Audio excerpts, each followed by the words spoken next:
Hey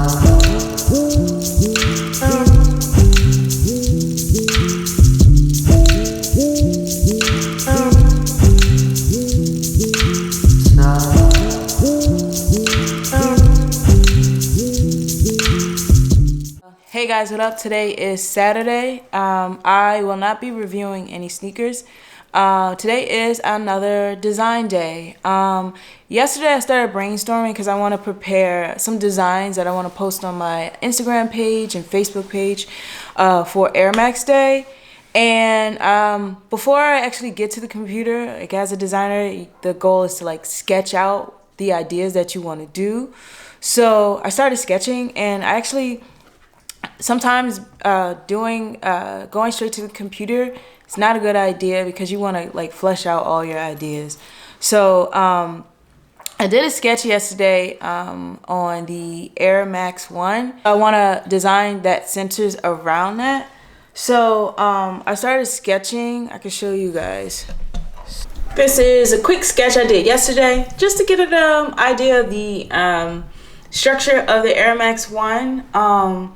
It's more about looking at the form overall, just to get an idea of what it looks like, the DNA of the sneaker. This is a rough sketch. So sketching kind of helps like really flesh ideas out, and it saves time when you're actually going translating an idea to a computer. So even though it's a rough sketch, a rough idea was more focusing on the DNA of the shoe. But rewind, before I started sketching, I actually started watching a documentary on Netflix called Abstract. And the first episode was about a very well-known graphic designer / illustrator. His name is Christoph Neilman. He's famous for all of the well, not all, but majority of the illustrations within the New York Times Magazine. And his work is very simple, very clean.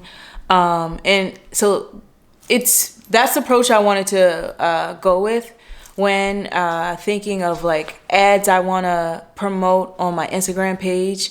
So I was thinking of the overall sneaker and the breakdown of the like central identity of the shoe. So if you saw just a cropping of just one part of the shoe, you would know what shoe it is by just seeing one point. So with that in mind, I came up with like a really, really clean idea for like my Instagram ads and my Facebook and my Twitter page. But yeah, very clean, very cool. So I want to show you guys that, what I did. So this would be the first post. Very cropping on the sneaker, very clean, minimal, and it has my brand colors. Which is another thing that's a plus. Like I always want to stay true to what my brand represents, but also incorporating things like Nike and infusing that, but still staying true to the color system I created within my brand. And it's pretty cool because there is an Air Max 1 that has this colorway, so it still fits even though I changed the color. So with this illustration, I started thinking like it'd be cool to see maybe more of a pattern. So I came up with that, like a really cool pattern of the Air Max 1. So this would be like the third post. But before you get to that one, I was thinking this, since it's Air Max Day, there needs to be copy that communicates Air Max Day. I'm still working on this one. Like it's very clean and minimal.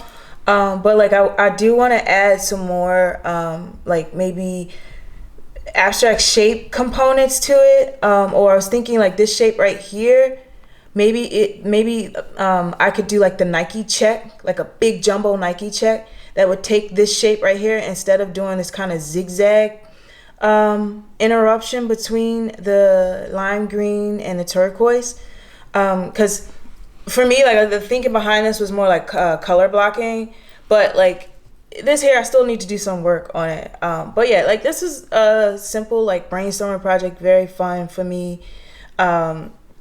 Definitely I could show you guys like my illustrator document, like where it all came from. So yeah, yep. So this is a vector that I created. If you look at this, is a real image of the Air Max 1 sneaker, right? And so what Illustrator allows you to do is draw on top of a shape and create a vector. So what I did is I drew on top of this image and created this. So the cropping was perfect for me. Like I love the cropping. It was very very iconic. Like, you know what sneaker it is when you take the shoe away. You get the idea of what shoe this is. It's iconic. It has all the points that you need, like that swirl here and the Nike swoosh, and then this curve here. Like, it's enough. And even like something simple as breaking the air bubble down to the simplest form, and these are just shapes, but you get the idea that this is the air bubble. Yeah, so that was the thinking behind this quick brainstorm project. That was a little glimpse of like the brainstorming behind this simple little project that I want to promote on Air Max Day. I actually was thinking if I have time, because next week there's a project that I'm working on that's going to take a book on my time, and it's also my birthday on Friday, so I'm going to be celebrating. I still don't know what I fully want to do, but yeah. So that's done. Like I was telling you guys, like vlogs before, like design is definitely a process. And when you're creating like a brand, for me, with the background I have and companies that I work for, planning is everything. So because I want to promote these on Air Max Day, I definitely want the designs to look good because I'm designing and I'm also promoting my work. But I want some thinking behind it. So instead of wait until the day before Air Max Day, I would rather give myself a week in advance so I can really flesh out a clean idea. So with that said, hopefully if I have time, I can do a like really cool animation, a GIF animation. I don't know, maybe, hopefully. But if not, you guys will be able to check out these cool designs on my Instagram page at Miss Lady Sneakerhead. But that's out of the way. Let's talk about what I just ordered. So yesterday, sneakerstuff.com released the Air Max 270 in the colorway that I wanted, the tiger colorway. So I stayed up until 4 o'clock because I was like, okay, this is the most popular colorway. People are gonna want this sneaker. I need to get this now. But I kind of didn't need to stay up that late because later on during the day, the sizes were still there. At least my size was there. But as the day went on, I did see that the sizes were actually sold out. But I got them. I'm super excited. Now, I don't know when I'm going to get them. I actually just got a tracking email today. So hopefully, I'm hoping before my birthday. I don't know if I'm gonna wear them on my birthday. I don't know. But I definitely want to do a review for you guys. Like I already have an idea of like where I want to shoot the sneaker at. But it all depends when I get it in time frame. I told you guys I have a project that I'm working on. It's gonna take up some time. So I don't know. But yeah, I'm super excited about those. When they come in the mail, you guys will be getting a review on them. The look, the feel, the cut, the breakdown, all that kind of stuff. But yeah. So also in other news, yesterday I went to Toys-R-Us. So I know you guys know, if you don't know, Toys-R-Us is going out of business. And my boyfriend and I specifically went there because we went there because we wanted to see if the Nintendo Switch was on sale. No, it wasn't. They told us the reason why it wasn't on sale is because Nintendo isn't affiliated with Toys-R-Us, which I don't understand because I'm like, they are the same. Like, I mean, it's in Toys-R-Us. So I would think that if Toys-R-Us is going out of business, then you would mark the price down because people are not going to buy the product because the store is going out of business, or not even buy the product. People think that the product will go on sale. So granted, that's why we were there. I'm showing you guys clips of that. This is awesome. The colors.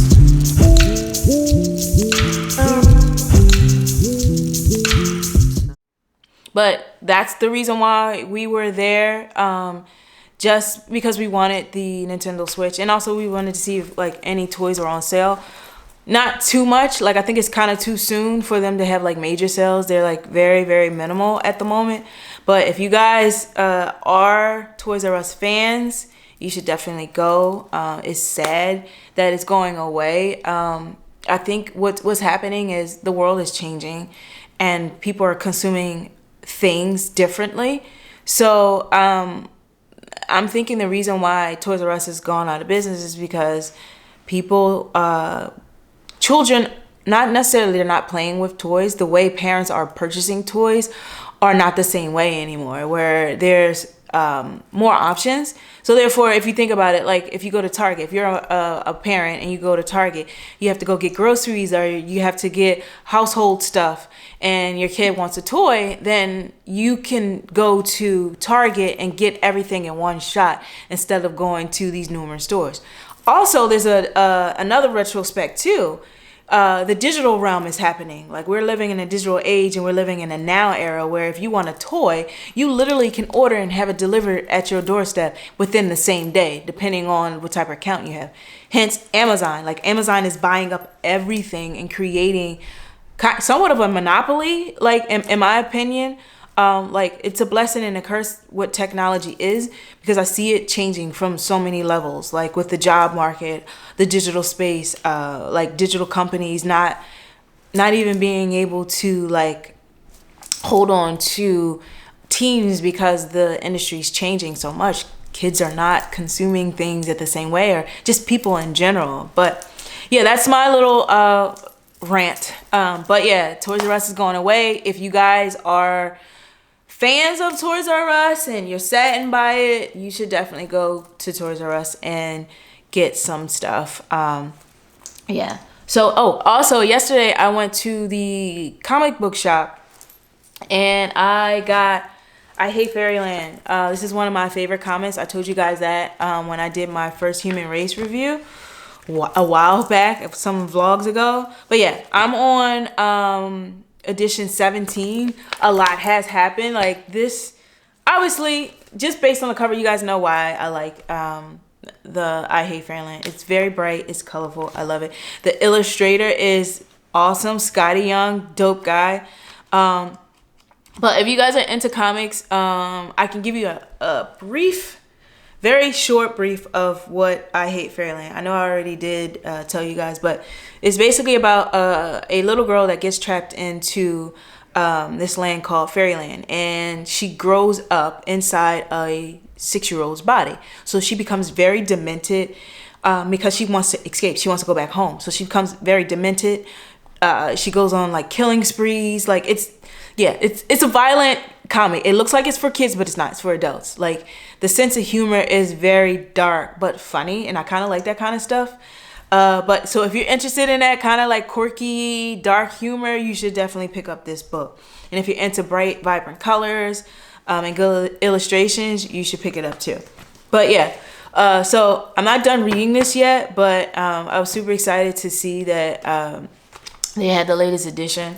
I think that about wraps up what I'm doing today. Oh, I am puppy sitting today. My mom is coming over with her puppy, Michonne, which is Punk's half sister. Weird story. The reason why she's Punk's half sister is because they have the same father but different mothers. It's a weird thing, but they're related. Punk does not. He's 5 months. He doesn't get along with other dogs but his sister, or other dogs but dogs that kind of look like him. I don't know if he's trying to mark his territory at the moment, but it's funny because he's little, and I don't know if he has a Napoleon complex, but I really want him to interact with other dogs outside of his sister, because he looks like a crazy dog. I mean, he's very friendly, but like when he starts barking at other dogs, it just makes him look like he's a mean dog, but he's not. And I don't know if he's just like curious because he wants to find out what's going on with these dogs, because then he wags his tail when they leave. And I'm just like, Punk, do you like them or not? But whatever. I'm still working on him interacting with dogs. And yeah.